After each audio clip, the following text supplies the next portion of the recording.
aí, galera, tudo certo para o encontro de hoje? Você já ouviu falar em periodização literária? É isso que nós vamos aprender na aula de hoje. Vem comigo!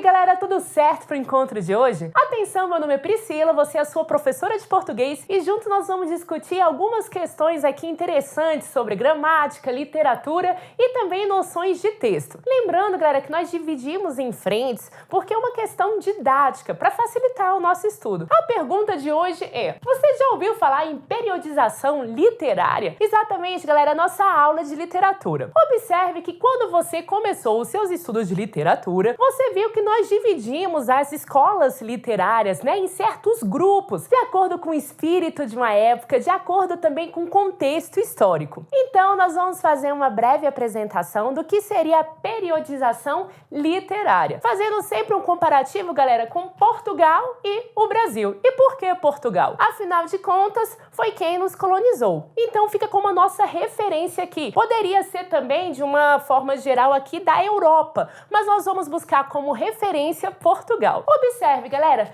lá no início nós temos o trovadorismo, que está relacionado à era o quê? A época medieval. Observe que nós não temos tantos registros escritos, mas produções ligadas ao quê? À tradição da oralidade. Então, para esse momento aqui, nós vamos chamar o quê? De era medieval, apenas. Logo depois, nós temos o humanismo, classicismo, e aí nós temos o barroco e o arcadismo também, que vai ser chamada o quê? Era clássica, né? Nós vamos viver esse momento ali do clássico dentro da nossa produção literária. A partir do arcadismo, galera, nós vamos viver o que nós chamamos de moderno. Então, tudo que vem depois do romantismo, nós chamamos de moderno, o que não significa necessariamente algo atual, mas algo já depois do século XVIII. Observe que a produção, galera, vai refletir e vai ser também um espelho do espírito que estava sendo vivido naquele momento. Observe que a literatura tem esse poder de captar as influências ali filosóficas, ideológicas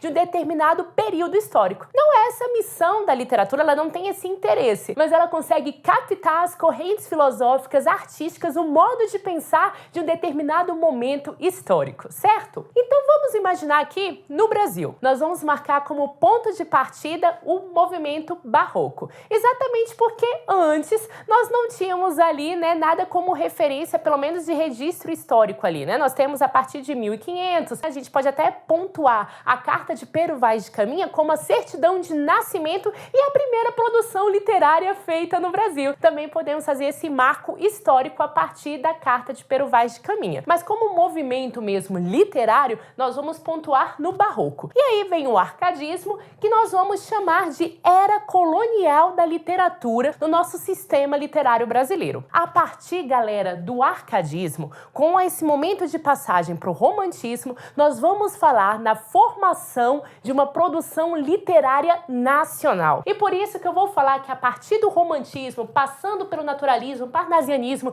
e os movimentos seguintes, nós vamos falar que é era nacional da nossa produção literária. Antes disso, era colonial. E é muito importante esse momento de formação da nossa literatura nacional, porque está intimamente ligado, atrelado com o nosso movimento de independência, de formação também como país. Então, nós estamos bem aqui no romantismo, justamente no nascimento, no momento de formação ali do que nós vamos chamar de sistema literário brasileiro. Seria o nascimento das nossas produções ali genuinamente nacionais. Nós vamos utilizar aqui de referência uma citação de um crítico literário muito importante aqui nos nossos estudos de literatura no Brasil. Antônio Cândido vai dizer bem assim, que no caso a literatura brasileira é como se fosse uma planta, olha só, galera, a metáfora que ele vai utilizar. É como se fosse uma planta aclimatada da Europa. Ou seja, galera, as nossas referências sempre vai ser o que está sendo produzido lá na Europa. Mas nós vamos dar um jeitinho de adaptar aquelas correntes filosóficas, aquele modo de pensar à nossa vida aqui, ao que estava acontecendo no Brasil. Então, a partir de agora, pontue aqui romantismo romantismo, finalzinho ali, né, do século XVIII até o início, meados do século XIX. Então é isso aí, galera. Ficamos por aqui na aula de hoje. Nos encontramos na próxima. Tchau!